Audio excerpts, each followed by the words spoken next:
So last week at work, our office's resident eco-warrior, Phil, came marching in with a smug grin and a giant box labeled 100% recycled, tree-free, dolphin-safe office supplies. The rest of us were still half asleep and clutching our coffee mugs like lifebuoys, but Phil was already reorganizing the supply closet and giving a TED talk on carbon footprints. That's when he whipped out a ream of paper so brown and rough, I swear it looked like it had been hand-pressed by a medieval scribe. He insisted we use the new recycled paper in the printer, because, think of the children. Now, the first sign of trouble was when the copier made a sound I can only describe as existential dread. The paper folded, crumpled, and jammed itself inside the printer like it was trying to escape a bad relationship. As the IT guy, I was summoned to perform emergency surgery on the printer.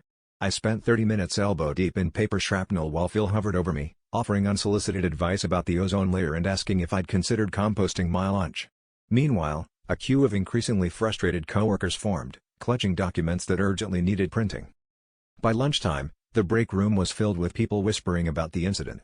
Phil tried to ease tensions by handing out pens made from recycled water bottles, but they leaked blue ink everywhere and turned our hands into Smurf cosplay. Someone tried to staple a report, but the biodegradable staples just bent in half like overcooked noodles. At one point, the boss came out of her office, took one look at the chaos, and wordlessly returned, presumably to update her LinkedIn profile. Things reached their peak when Phil, undeterred, attempted to print his own eco-friendly presentation. The printer let out a death rattle and flashed a message: "Error, paper unacceptable."